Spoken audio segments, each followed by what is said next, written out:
Hello boys and girls. Have you ever wondered what's inside your body? What's inside your head? What's inside your stomach? Well, we can't look inside your head or your stomach, but luckily we have a book. And this book can teach us all about what's inside your body. So, let's have a look together. Osborne, look inside your body. Let's turn to the contents page.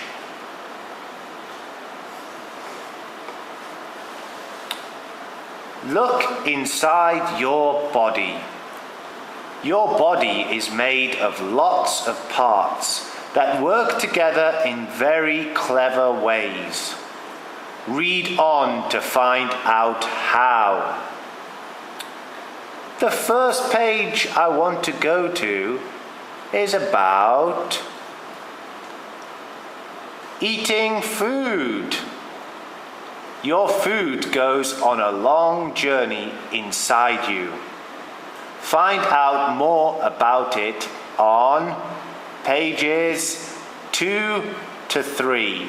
So let's turn to pages 2 to 3.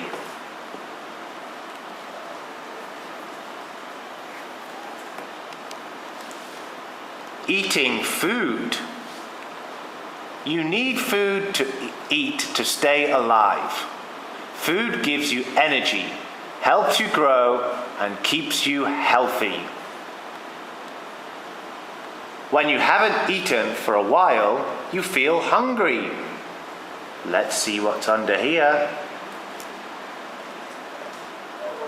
This is because your stomach sends a signal to your brain, saying that it's empty. Oh, I'm empty. Can you eat some food, please, brain? And now the boy is eating a strawberry. Chomp, chomp. And it says, your food's journey starts when you put it into your mouth.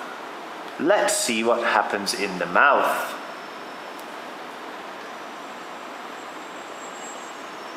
The teeth crush your food, so it's mushy enough to swallow. Gulp, and the food is going down here. And where does it go? When you swallow the food, it goes down a tube to your stomach.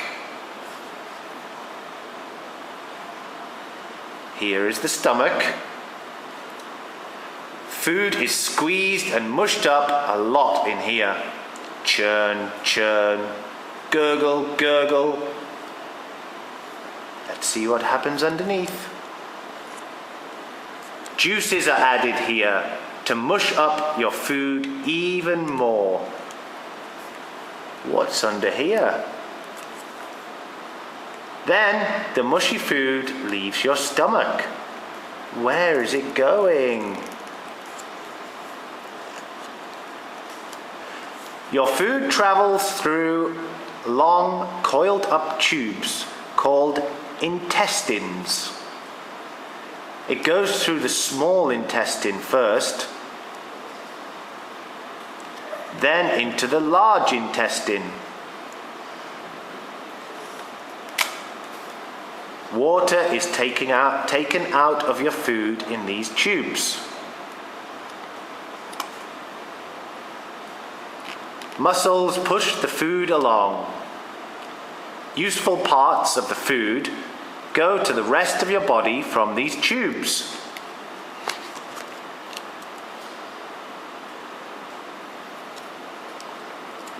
If your intestine were uncoiled, they'd be as long as a baby blue whale. Wow, that's very long. Solid stuff is pushed out of your bottom.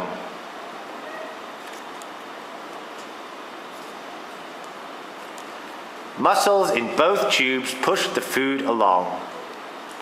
And this is the colon waste tube. The next page I want to go to is to find out about staying alive. Why does your heart beat? Why do you need to breathe? Find out on pages 4 to 5.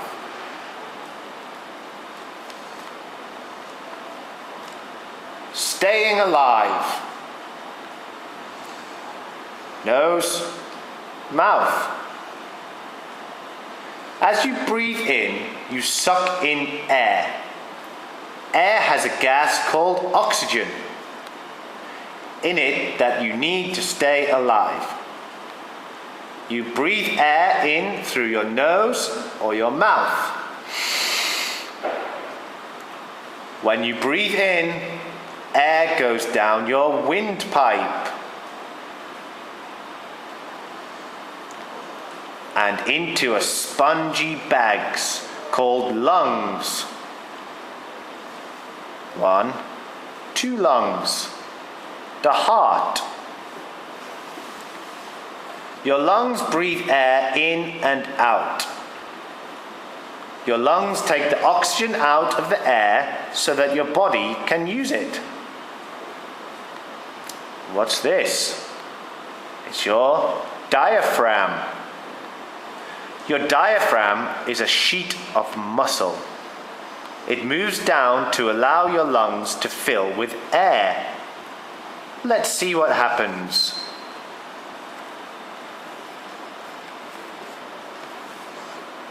When you breathe out, air comes back up your windpipe.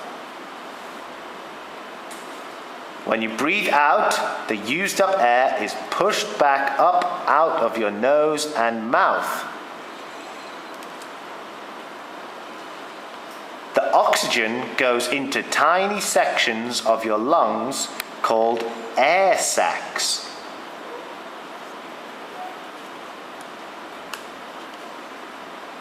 You breathe out enough air each day to fill about 10,000 balloons. That's a lot of air. Your diaphragm moves up to help push air out when you breathe out.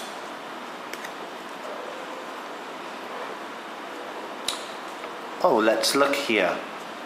It says, if you put your hands on your ribs as you breathe in, you can feel your chest get wider.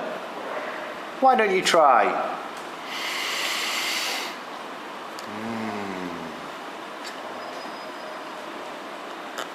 Now breathe out. Can you feel your chest get narrower again as the air leaves your lungs?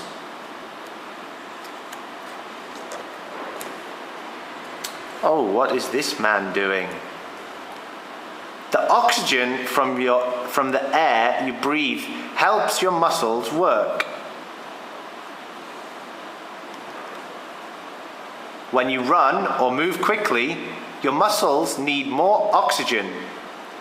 So your lungs have to work harder. That's why you breathe more quickly when you exercise. The next page I want to go to is to find out about your brain. Your brain. What does your brain do?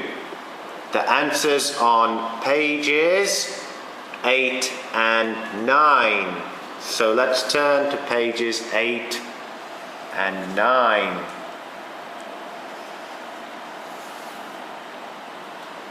Here is a brain.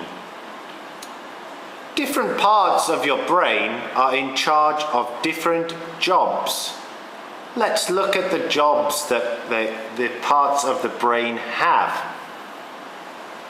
This part is responsible for having ideas and making plans, talking, smelling, growing, balancing, hearing, hunger and thirst, moving, touching, reading, and seeing.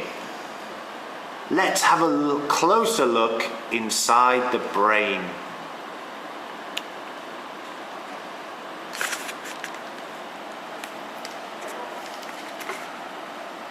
When your body sends your brain a message, lots of different parts of your brain start talking to each other to decide what to do.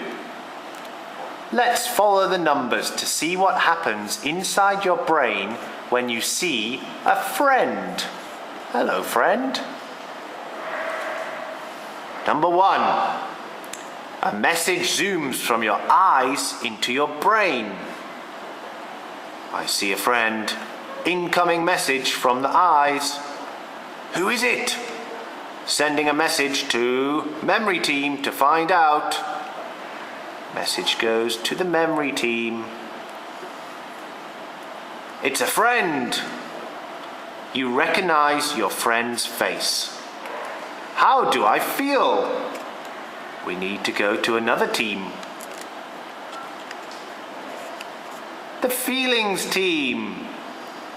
The feelings team decide you feel happy. Yay! Happy, happy, happy.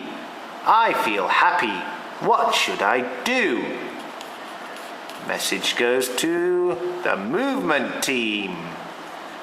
Your lips smile to show that you're happy.